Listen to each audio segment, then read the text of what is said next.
Estimada familia, en este domingo venimos al encuentro con Jesús para sentarnos a su mesa.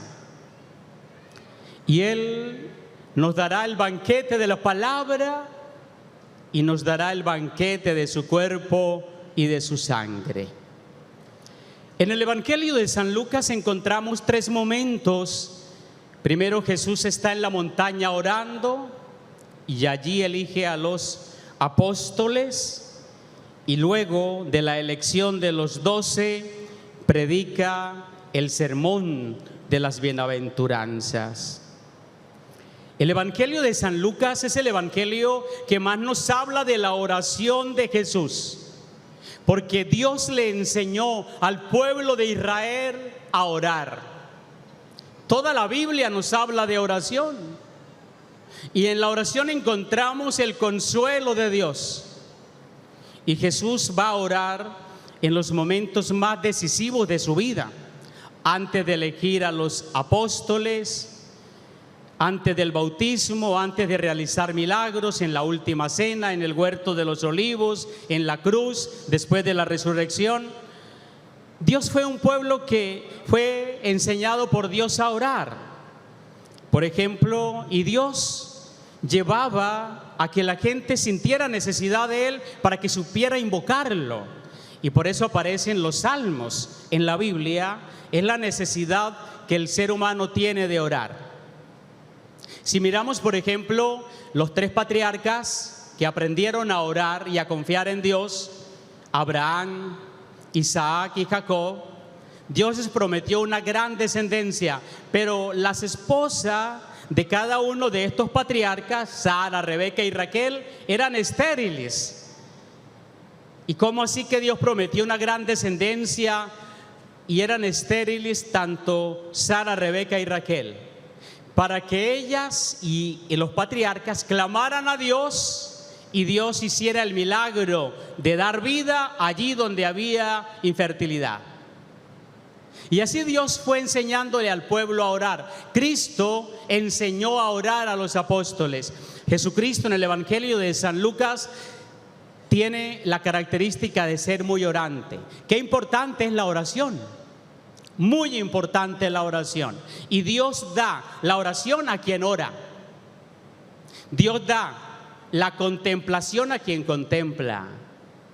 Dios da la gracia a quien a los pies de Él, de Jesucristo, se postra para pedir. Por lo tanto, la oración es importante. Son tiempos para volver a la oración, como Cristo hoy nos muestra orando en la montaña, en el lugar donde también subió a orar Moisés, Elías. Las grandes montañas en la Biblia nos indican de que subir a la montaña es esfuerzo para acercarnos a Dios. Y en tiempos donde están tan convulsionados hoy en el mundo, necesitamos más oración. Santa Teresa de Ávila, doctora de la Iglesia del siglo XVI, decía: en tiempos difíciles, amigos recios de Dios. En tiempos difíciles, mucha oración necesitamos. Y necesitamos orar, porque nos quedamos solamente con el lamento, con la queja de nuestros gobernantes, de nuestras situaciones, pero hay que orar para que el Señor manifieste su poder y su amor. Necesitamos un pueblo que ore, una iglesia que ore más. Jesús estaba orando y en esa oración toma la decisión de elegir a 12 apóstoles. Para tomar cualquier decisión debemos orarla. Cualquier decisión debemos llevarla a la oración, a que el Espíritu Santo nos ilumine. Y Jesucristo oró, eligió a los 12 y bajó a la llanura. Son dos elementos muy hermosos que hoy trae el Evangelio de San Lucas. En la montaña Jesús ora, contempla, y en la llanura sana, acaricia y predica. Si queremos realmente predicar la palabra de Dios, debemos estar a los pies de Jesús todo el tiempo, contemplándole. Porque anunciar a Cristo no es anunciar ideas, es transmitir una experiencia de Dios. La oración es una experiencia que se tiene de diálogo con el amor de Dios. Le preguntaban a uno de los grandes orantes, Saint Charles de Foucault, que toda la vida la dedicó al desierto del Sahara, era eremita, adorando a Cristo, Eucaristía todo el día. Y le preguntaban a este gran santo eremita, ¿cuál es la mejor oración? Y decía él, la que se hace con todo el amor. Y por eso Teresa de Ávila decía, orar no es hablar mucho, es amar mucho. Por eso la oración es un diálogo amoroso con aquel que nos ama. En la montaña Jesús oraba y en el llano viene a predicar. El Señor eligió entonces a 12 apóstoles y cuando ya ha orado toda la noche, cuando ha elegido a los 12 apóstoles, va a la llanura a predicar las bienaventuranzas. Qué hermoso es poder hoy recibir de Jesucristo las bienaventuranzas, porque la gente tenía sed de la palabra de Dios, como Santa Cruz de la Sierra tiene sed de la palabra de Dios. Por eso este lugar es un lugar para escuchar la palabra de Dios, para meditar la palabra de Dios. Venimos a la montaña, aquí a esta montaña, a orar. Y luego bajamos a nuestras casas para continuar la misión que tenemos que continuar. Y la montaña es venir a la Eucaristía, a la mesa, a la montaña del encuentro con el Señor para llenarnos de Él. Las bienaventuranzas están en la predicación de Jesús. Y es que las bienaventuranzas, el término bienaventurado, afortunado, dichoso, esas bienaventuranzas eran propias también del Antiguo Testamento. En la literatura sapiencial habían muchas bienaventuranzas, promesas de la palabra. En los salmos, en los profetas, habían bienaventuranzas. Si tomas el libro de la sabiduría del eclesiástico, van a hablar de las bienaventuranzas. Y las bienaventuranzas en el Evangelio nos revelan una paradoja. La verdadera felicidad, que es la que busca el ser humano, porque Dios ha creado al ser humano para ser feliz, aún en medio de pruebas, aún en medio de persecuciones, aún en medio de escasez, tenemos que ser felices. Hoy la predicación del Señor nos enseña que tenemos que ser felices, pero a la manera de Cristo. Porque la verdadera felicidad no está en la acumulación de bienes, sino en ser habitados por aquel que es dueño de todos los bienes. Ser habitados por el amor de la Trinidad. En eso consiste la verdadera felicidad. Y hoy San Lucas nos habla de 4 bienaventuranzas y también 4 lamentaciones. En los evangelios San Mateo habla de bienaventuranzas, pero hoy estamos hablando de las bienaventuranzas en San Lucas. Y este discurso de Jesús, estas bienaventuranzas, va a contracorriente. La propuesta de Jesús es una propuesta que va a contracorriente, que no es una propuesta desde el mundo, sino desde el reino que Él predica, desde el reino de Dios. Y vemos que la primera bienaventuranza son los pobres. Pero ¿qué clase de pobres está hablando Jesús? Evidentemente, Lucas habla es de pobres a secas. Mateo habla de los pobres en el espíritu. Pero para San Lucas, los pobres son los que carecen, los que tienen necesidad. Pero hay que entender que los pobres en la Biblia se refería a un pequeño grupo que carecía de bienes materiales y se llamaban los anahuín. Los anahuín es una palabra en hebreo. ¿Y cuáles son los anahuín? Los que son fieles a Dios y esperan en el Señor, aún pasando por las tribulaciones y la escasez. Los anahuín eran los pobres, la viuda, los huérfanos, los extranjeros. Pero ¿qué característica tenían los pobres de Yahvé, los anahuín?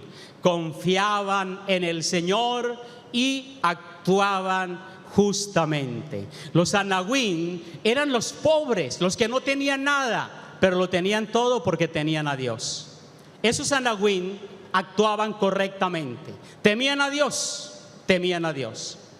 Porque puede haber una doble pobreza, una pobreza material, porque hay pobreza material por la injusticia, por las estructuras que tenemos tan injustas. Pero aquel que confía en el Señor, Dios le provee todo. Y hay una pobreza, aún en el pobre, otra pobreza, además de la material, es desconocer el amor de Dios.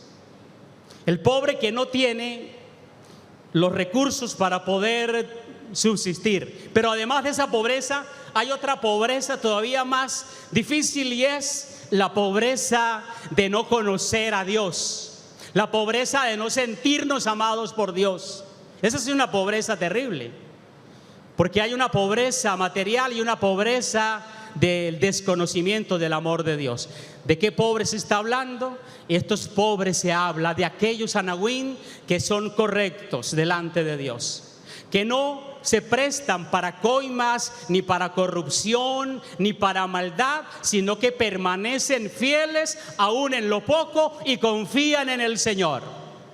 Es maravilloso saber que esos son los pobres que serán felices. ¿Por qué? Porque Dios los va socorriendo, porque Dios los va ayudando. Felices esos pobres que son honestos, felices los pobres que son correctos, que nunca se prestan para hacer cosas malas, ni para ser injustos. No, los anahuín, los pobres, son aquellos que saben ser correctos aún en medio de la dificultad. Santo Tomás de Aquino fue un dominico del siglo XIII, doctor de la iglesia, y decía que el mundo va a ofrecer cosas contrarias al evangelio: el poder, el prestigio, el placer y la riqueza. Y entonces muchos no quieren pertenecer a los anahuín de Dios, sino que se quieren aliar entonces es con el poder y con la riqueza mala vida, y entonces esos no son felices. Porque el que actúa incorrectamente no va a ser feliz. Esos son los pobres que habla el Evangelio de San Lucas. Bienaventurados los que tienen hambre, porque serán saciados. Evidentemente esta bienaventuranza está unida a la de los pobres, porque el pobre aguanta hambre, porque el pobre pasa dificultad, y ellos serán saciados. ¿Serán saciados con qué? Con el amor y el poder de Dios. Y un ejemplo es, miren ustedes, que un pobre solamente puede tener una taza de café y un pan y un pedacito de aguacate, y ya con eso tiene, y se siente lleno del amor de Dios.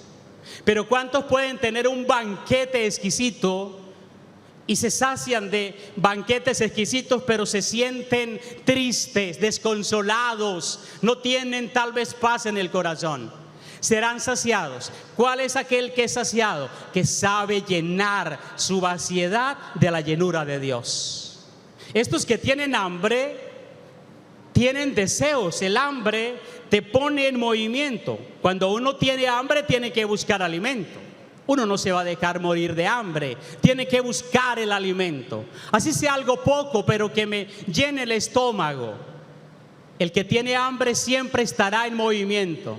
El que está lleno, entonces lo que hace es quedarse sentado en el confort y sintiendo tal vez remordimiento de haber comido tanto, pero el hambre nos pone en movimiento. Esto hay que llevarlo también a la experiencia del reino de Dios. Cuando tengo hambre de Dios, me pongo en movimiento para adorarlo, para buscarlo, para glorificarle, para saber que Él me provee cada día lo que necesito para alimentar a la familia.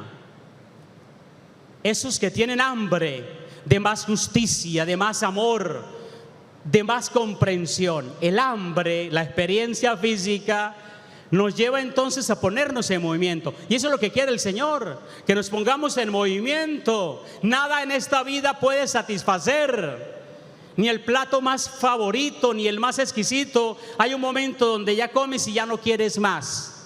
Ya te da dolor, indigestión. En cambio, aquel que quiere llenarse de Dios siempre querrá más de su amor, siempre querrá más de su alegría y de su gracia.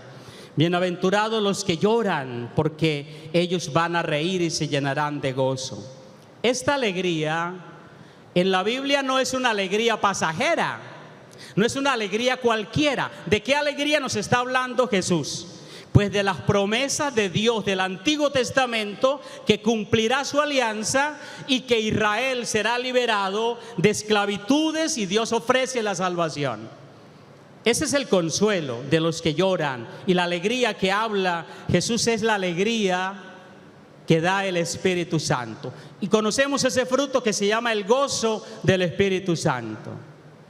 Por eso los que están tristes, los que lloran, serán consolados, porque van a experimentar que Dios cumple sus promesas.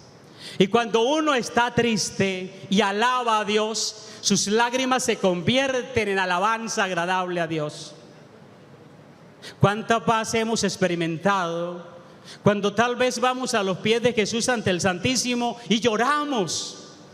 Y lloramos, y esas lágrimas se convierten en un lugar de alabanza a Dios. Y esas lágrimas cruzan el cielo. Esas lágrimas cruzan el cielo. Y Dios viene a consolar a su pueblo. Porque el consuelo de Dios no es un consuelo pasajero. El consuelo de Dios no es un consuelo sentimental o emocional solamente, no. El consuelo de Dios es viviendo Él dentro de nosotros, caminando cada día para superar pruebas, para superar dolores, para superar dificultades. Es un Dios que actúa en el presente consolando. Dios es el que sabe consolar. Por eso cuando habla Jesús de las promesas del Espíritu Santo, habla en el Evangelio de San Juan, capítulo 14, 15 y 16, allí están las promesas del Espíritu, y vendrá el otro consolador.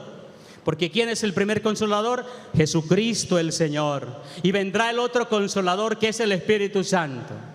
Y ante el consuelo de Jesús y del Espíritu Santo no hay dolor que pueda estar albergado en el corazón, porque el Señor consuela habitando. Los que lloran entonces podrán reír. Bienaventurados aquellos que los odien, los expulsen. Bienaventurados seréis cuando los hombres os odien, os expulsen, os injurien por el nombre de Jesucristo. Esta última bienaventuranza, Jesús nos habla de todo aquel que es perseguido por su nombre, tendrá entonces una bendición grande de Dios. Y miren ustedes que habla cuando los hombres, porque cuando habla de cuando, no es una realidad que se da todo el tiempo, no, son momentos donde nos sentimos perseguidos. Pero no es toda la vida que nos vamos a sentir perseguidos. No es toda la vida que nos vamos a sentir afligidos. No, son etapas de la vida, momentos de la vida. Porque en la vida espiritual, en la vida humana, pasamos por momentos de aflicción, de persecución, de prueba. Pero lo importante está en saber confiar en el Señor. Por lo tanto, las bienaventuranzas, cuando Jesús va al llano a acariciar a la multitud, a sanar a la multitud, a liberar a la multitud, la propuesta de Cristo son las bienaventuranzas. Que puedes ser feliz aún cuando haya escasez en tu casa. Que puedes ser feliz aún cuando tienes que llorar, tal vez con lágrimas de dolor cuando las cosas no están saliendo. Que puedes ser feliz aún cuando te persiguen, aún cuando te calumnian, aún cuando te rechazan, aún cuando te marginan. Puedes ser feliz, porque la felicidad depende de Dios, y solamente Dios puede hacer al hombre feliz. La canción que tanto le gusta al padre Rogelio y cada rato la hace cantar, solo Dios hace al hombre feliz. Es cierto, solo Dios nos puede hacer felices, solamente el Señor. Ahora bien, miren ustedes, un aplauso para Jesús. Solo Él nos puede hacer felices, habitar, solo Él nos puede. Ahora bien, San Lucas tiene una particularidad, y es que hay unas lamentaciones. Y las lamentaciones son aquellos que se han separado de Dios para buscar en la riqueza su apoyo, en el placer, en las dificultades. Esas lamentaciones de Jesús es porque el pueblo no ha querido escucharlo. Y las lamentaciones son aquellos que han querido escoger el mundo y no escoger a Dios. Entonces la propuesta hoy que hace, por ejemplo, el Salmo primero, el Salmo siempre va a ofrecer dos caminos. El camino que busca a Dios tendrá una alegría muy grande, será dichoso, le irá bien, será como un árbol plantado al borde de la sequía y las ramas siempre tendrán fruto y las hojas estarán verdes. En cambio, el que se aleja de Dios será como paja que arrebata el viento. Será como aquellas ramas que se secan y se las lleva el viento. Entonces los salmos, todos los 150 salmos, nos van a mostrar dos caminos. El que se acerca a Dios será abrazado por su amor, será abrazado por su generosidad, será abrazado por su gracia. Y el que se aleja de Dios se pierde el ser abrazado por ese amor tan maravilloso. Y esto es lo que dice el Señor. Cuando nos acercamos al Señor, la protección de Dios, el amor de Dios está sobre nosotros. Pero los que se alejan de Dios será como paja que arrebata el viento. Todo esto, San Pablo nos va a hablar que tiene que ir en un sentido escatológico. Porque todo esto va en un sentido de la resurrección de Cristo. De saber que Cristo ha vencido al pecado, ha vencido a la muerte y quiere que nosotros habitemos el cielo que Él habita. Hermanos y hermanas, decía una religiosa llamada Santa Isabel de la Trinidad, que cuando Dios es habitado, cuando Dios habita en el corazón humano, tu corazón se llena de cielo. Se llena de cielo tu corazón cada vez que invocas a Dios como Padre, como Señor, como Salvador. El cielo desciende para entrar en tu corazón. Vamos a vivir un momento de oración para terminar esta homilía que me ha alargado un poco, pero vamos a dejar que hoy esta palabra nos enseñe que debemos orar, que debemos siempre ante todas las decisiones, como Jesús, saber orar para decidir, y que las bienaventuranzas es ser felices aún en medio de las tribulaciones. Vamos a orar un momentico, Ministerio de Música, y vamos a culminar esta predicación con una pequeña oración. Vamos a ponernos de pie. Vamos a abrir nuestras manos en señal de hoy recibir esta palabra.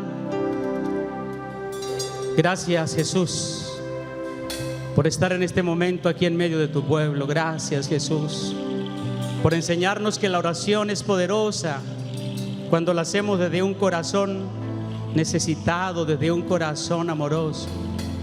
Enséñanos siempre a orar, Jesús. Enséñanos a cantar cánticos de alabanza cada mañana, Señor, con esas alabanzas de los salmos, Jesús. Tú elegiste a los apóstoles, como hoy también el Señor te ha elegido a ti como hijo, como hija. Te ha elegido a ti para una misión. Y hoy el Señor nos propone las bienaventuranzas como un proyecto de vida. Sí, Señor, queremos confiar en ti, así haya escasez. Los pobres serán bienaventurados. Así que no reniegues de tu escasez ni de tu pobreza. Dale gracias al Señor y bendícelo para que tu mesa llegue el pan que necesitas. Los pobres serán dichosos. Los anahuín, los que confían en el Señor, los que viven honestamente, los que viven correctamente. Señor, que nuestro corazón no se pierda. Que nuestro corazón hoy, Señor, sea para adorarte, porque el gran tesoro eres tú, Señor.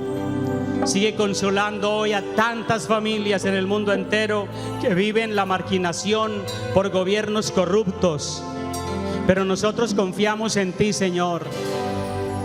Te pedimos, Señor, por aquellos que no tienen trabajo, por aquellos, Señor, que están aguantando hambre, Señor, pero también tienen hambre de justicia, de paz y de salvación. Oramos por aquellos que están perseguidos, por tantos perseguidos, cristianos perseguidos en países donde no aceptan a Jesús, donde no conocen a Jesús. Y te pedimos, Señor, que hoy, como dice el Salmo primero, nosotros queremos elegirte a ti, Señor, porque ese árbol plantado al borde de la sequía es Jesucristo el Señor. Ese es el árbol de la vida. Por eso, Señor, gracias te damos por esta mañana y por este momento de oración que estamos viviendo.